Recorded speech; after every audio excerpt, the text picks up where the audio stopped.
Bison ಇದು ಮರಿ ಸೆಲ್ವರಾಜ್ ಅವರು ಡೈರೆಕ್ಟ್ ಮಾಡಿ ಧ್ರುವ್ ವಿಕ್ರಮ್, ಅನುಪಮಾ ಪರಮೇಶ್ವರನ್ ಇನ್ನು ಮುಂತಾದವರು ಲೀಡ್ ಆಗಿ ಕಾಣಿಸ್ಕೊಂಡಿರುವಂತಹ ಸಿನಿಮಾ. ಸ್ಪೋರ್ಟ್ಸ್ ಆಕ್ಷನ್ ಡ್ರಾಮಾ ಜಾನರ್ಗೆ ಸೇರುವಂತಹ ಈ ಸಿನಿಮಾ ರಿಲೀಸ್ಗೂ ಮುನ್ನ ಸಖತ್ ಕಮ್ಮಿ ಹೈಪ್ ನೊಂದಿಗೆ ಬಿಡುಗಡೆ ಆಗಿದೆ. ಬಟ್ ಈಗ ಇದಕ್ಕೆ ಒಳ್ಳೆ ವರ್ಡ್ ಆಫ್ ಮೌತ್ ಕೂಡ ಸಿಗ್ತಾ ಇದೆ. ನಾವು ಡ್ಯೂಡ್ ಸಿನಿಮಾದ ರಿವ್ಯೂನ ಕೊನೆಯಲ್ಲಿ ಈ ಫ್ರೈಡೆ ರಿಲೀಸ್ ಆಗಿರುವಂತಹ ಬೇರೆ ಯಾವ್ದಾದ್ರು ಸಿನಿಮಾದ ರಿವ್ಯೂ ಬೇಕಾ ಅನ್ನುವಂತಹ ಪ್ರಶ್ನೆಯನ್ನ ಹಾಕಿದ್ವಿ. ಅಂಡ್ ನಿಮ್ಮಲ್ಲಿ ತುಂಬಾ ಜನ ಬೈಸನ್ ಅಂತ ಹೇಳಿದ್ರಿ. ಆಗ ನಮಗೆ ಇಷ್ಟೊಂದ್ ಜನ ಈ ಸಿನಿಮಾಗೋಸ್ಕರ ಕಾಯ್ತಾ ಇದ್ದೀರಾ ಅಂತ ಗೊತ್ತಾಯ್ತು. ಅದಕ್ಕಾಗಿನೇ ಈ ರಿವ್ಯೂ.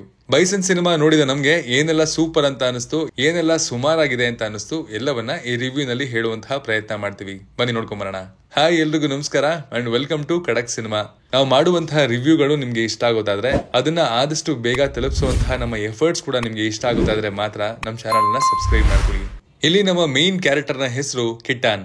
ಅದ್ಭುತವಾದ ಕಬಡ್ಡಿ ಪ್ಲೇಯರ್ ಆಗಿರುವಂತಹ ಇವನ್ಗೆ ನ್ಯಾಷನಲ್ ಲೆವೆಲ್ ಪ್ಲೇಯರ್ ಆಗ್ಬೇಕು ಅನ್ನುವಂತಹ ಬಯಕೆ ಇದೆ.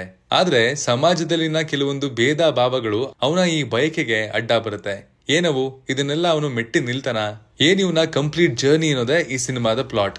ಮರಿ ಸೆಲ್ವರಾಜ್ ಅವರು ಒಳ್ಳೆ ಕಥೆಗಳನ್ನ ಸಮಾಜದ ಭೇದ ಭಾವ, ತಾರತಮ್ಯ ಈ ಕಾನ್ಸೆಪ್ಟ್ಸ್ ಒಂದಿಗೆ ಬ್ಲೆಂಡ್ ಮಾಡಿ ಆಸ್ ಎ ಫಿಲಂ ಹೇಳೋದಕ್ಕೆ ಹೆಸರು ಮಾಡಿರೋರು. ಅಂಡ್ ಅದೇ ಸಾಲಿಗೆ ಬೈಸನ್ ಕೂಡ ಸೇರುತ್ತೆ.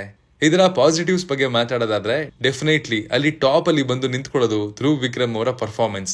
ಆಸ್ ಎ ಕಬಡ್ಡಿ ಪ್ಲೇಯರ್ ಅವರು ತಮ್ಮನ್ನ ತಾವು ಅಡಾಪ್ಟ್ ಮಾಡ್ಕೊಂಡಿರುವಂತಹ ವಿಧಾನ ಆಗ್ಲಿ, ಅವರು ಆ ಪಾತ್ರವಾಗಿ ಕನ್ವರ್ಟ್ ಆಗಿರೋದಾಗ್ಲಿ ಎಲ್ಲವೂ ಬ್ರಿಲಿಯಂಟ್ ಆಗಿದ್ವು. ಇನ್ಫ್ಯಾಕ್ಟ್ ಆ ಪಾತ್ರಕ್ಕೆ ಅವರು ಪರ್ಫೆಕ್ಟ್ ಫಿಟ್ ಅನ್ನುವಂತಹ ಫೀಲಿಂಗು ಖಂಡಿತ ಬಂತು ಸಿನಿಮಾ ನೋಡ್ಬೇಕಾದ್ರೆ. ಒಬ್ಬ ಕಬಡ್ಡಿ ಪ್ಲೇಯರ್ ನ ಬಾಡಿ ಲ್ಯಾಂಗ್ವೇಜ್ ನ ಧ್ರುವ ಅವರು 100% ಮ್ಯಾಚ್ ಮಾಡಿದ್ದಾರೆ ಅಂತ ಹೇಳ್ತೀನಿ. ಪ್ರೋ ಕಬಡ್ಡಿ ಲೀಗ್ ನಲ್ಲಿ ಪ್ಲೇಯರ್ ಆಗಿ ಆಡುವಂತಹ ಕೆಲವರನ್ನ ಇಲ್ಲಿ ಆಕ್ಟ್ ಮಾಡಿಸಿದ್ದಾರೆ. ಅಂಡ್ ಅದು ಸಿನಿಮಾದ ಅಥೆಂಟಿಸಿಟಿಯನ್ನ ಮೇಲಕ್ಕೆತ್ತಿದೆ. ಇನ್ನು ಅನುಪಮಾ ಪರಮೇಶ್ವರನ್ ಅವರ ಸ್ಕ್ರೀನ್ ಟೈಮ್ ಕಮ್ಮಿ ಇದೆ. ಬಟ್ ಇದ್ದಷ್ಟು ಕಾಲ ಅವರ ಪರ್ಫಾರ್ಮೆನ್ಸ್ ನಿಂದ, ಧ್ರುವ್ ಜೊತೆಗಿನ ಅವರ ಕೆಮಿಸ್ಟ್ರಿಯಿಂದ ಸಣ್ಣ ಮಟ್ಟದಲ್ಲಾದ್ರೂ ಸರಿ ಇಂಪ್ಯಾಕ್ಟ್ ಕ್ರಿಯೇಟ್ ಮಾಡಿದ್ರು ಅಂತ ಹೇಳ್ತೀನಿ. ಇಲ್ಲಿ ಕಿಟ್ಟನ್ ಅವರ ಅಪ್ಪನ ಪಾತ್ರದಲ್ಲಿ ಕಾಣಿಸ್ಕೊಂಡಿರುವಂತಹ ಪಶುಪತಿ ಅವ್ರಿಗೊಂದು ಸ್ಪೆಷಲ್ ಮೆನ್ಷನ್ ಮಾಡಲೇಬೇಕು. ಕಾರಣ ಅವರು ಆ ಪಾತ್ರವನ್ನ ಬಹಳ ಅಚ್ಚುಕಟ್ಟಾಗಿ ನಿಭಾಯಿಸಿದ್ದಾರೆ. ಆಕ್ಚುಲಿ ಆನ್ ಪೇಪರ್ ಆ ಪಾತ್ರ ಸಾಲಿಡ್ ಆಗಿದೆ. ಅದ್ರ ಮೇಲೆ ಪಶುಪತಿ ಅವರು ತಮ್ಮ ಪರ್ಫಾರ್ಮೆನ್ಸ್ ನಿಂದ ಅದನ್ನ ಇನ್ನಷ್ಟು ಮೇಲೆ ಕೆತ್ಕೊಂಡು ಹೋಗಿದ್ದಾರೆ. ಇಲ್ಲಿ ನನಗೆ ತೀರಾ ಇಷ್ಟ ಆದದ್ದು ಕಬಡ್ಡಿನ ಕ್ಯಾಪ್ಚರ್ ಮಾಡಿರುವಂತಹ ವಿಧಾನ, ಅದರ ಸಿನಿಮಾಟೋಗ್ರಫಿ ಅಂಡ್ ಅದರ ಕೋರಿಯೋಗ್ರಫಿ. ಬೆರಳೆಣಿಕೆಯಷ್ಟು ಸಿನಿಮಾಗಳಲ್ಲಿ ಮಾತ್ರ ಕಬಡ್ಡಿ ಅನ್ನುವಂತಹ ಸ್ಪೋರ್ಟ್ಸ್ ಅನ್ನ ಮೇನ್ ಸ್ಟ್ರೀಮ್ ಪ್ಲಾಟ್ ಆಗಿ ತೋರಿಸಿರೋದು. ಬಟ್ ಬೈಸನ್ ಸಿನಿಮಾ ಟೆಕ್ನಿಕಲಿ ಒಂದು ಕಬಡ್ಡಿ ಬೇಸ್ಡ್ ಸಿನಿಮಾ ಹೇಗಿರ್ಬೇಕು ಅನ್ನುವಂತಹ ಒಂದು ಬೆಂಚ್ ಮಾರ್ಕ್ ಅನ್ನ ಸೆಟ್ ಮಾಡಿದೆ ಅಂತ ಹೇಳ್ತೀನಿ. ಸಿನಿಮಾದಲ್ಲಿ ವೈಲೆನ್ಸ್ ತುಂಬಾನೇ ಇದೆ, ತುಂಬಾನೇ ಬ್ಲಡ್ ಶೆಡ್ ಇದೆ ಅಂಡ್ ತುಂಬಾ ಆಕ್ಷನ್ ಇದೆ. ಬಟ್ ಅವು ರಿಪಿಟೇಟಿವ್ ಅಂತ ಅನ್ಸಲ್ಲ. ಅದಕ್ಕೆ ಕಾರಣ ಪ್ರತಿಯೊಂದು ಆಕ್ಷನ್ ಬ್ಲಾಕ್ ಒಂದು ಪರ್ಪಸ್ ಇದೆ, ಒಂದು ಎಮೋಷನ್ ಇದೆ. ಕಬಡ್ಡಿ ಆಡ್ತಾ ಆಡ್ತಾನೆ ಒಂದು ಆಕ್ಷನ್ ಬ್ಲಾಕ್ ಇದೆ. ಅದು ನಿಜವಾಗ್ಲೂ one of the best choreographed scene ಅಂತಾನೆ ಹೇಳ್ಬೇಕು. ಇಲ್ಲಿನ ಡೈಲಾಗ್ಸ್ ಗಳು ಸಿನಿಮಾಗೆ ಸಾಕಷ್ಟು ಹೆಲ್ಪ್ ಮಾಡಿದೆ. ಅದರ ಕ್ವಾಲಿಟಿಯನ್ನ ಹೆಚ್ಚೋದ್ರಲ್ಲಿ ಡೈಲಾಗ್ಸ್ ಗಳ ಪಾತ್ರ ತುಂಬಾ ಮುಖ್ಯವಾದದ್ದು. ನಾವು ಹಿಂದೆ ಎಂದೆಂದೂ ನೋಡಿರದಂತಹ ಅಂಶಗಳು ಇಲ್ಲಿವೆ ಅಂತ ಅಲ್ಲ, ಬಟ್ ಅದನ್ನ ನಮ್ ಮುಂದೆ ಕನ್ಸ್ಟ್ರಕ್ಟ್ ಮಾಡಿ ಪ್ರೆಸೆಂಟ್ ಮಾಡಿರುವಂತಹ ವಿಧಾನ ಇಂಪ್ಯಾಕ್ಟ್ಫುಲ್ ಆಗಿತ್ತು. ಸಿನಿಮಾದ ಟೋನು ತುಂಬಾ ಸೀರಿಯಸ್, ನಮ್ಮ ಸಮಾಜದ ಇನ್ನೊಂದು ಮುಖವನ್ನ ತೋರಿಸುವಂತಹ ಕೆಲಸವನ್ನ ಇದು ಮಾಡುತ್ತೆ.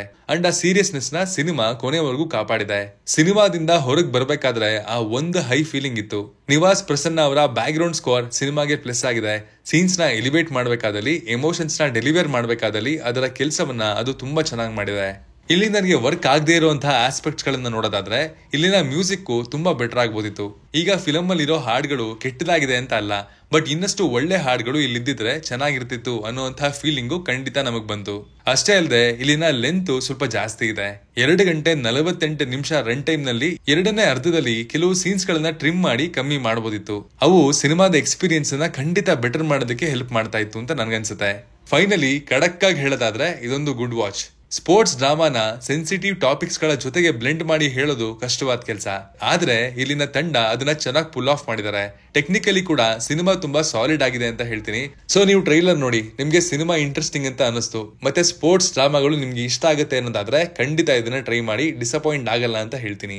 ಇದಾಗಿತ್ತು ಬೈಸನ್ ಸಿನಿಮಾದ ರಿವ್ಯೂ. ನೀವೀಗಾಗಲೇ ಈ ಸಿನಿಮಾವನ್ನ ನೋಡಿದ್ರೆ ನಿಮ್ಗೆ ಹೇಗೆ ಅನಿಸ್ತು ಅನ್ನೋದನ್ನ ಕಮೆಂಟ್ ಮಾಡಿ ತಿಳಿಸಿ. Signing off, Manu.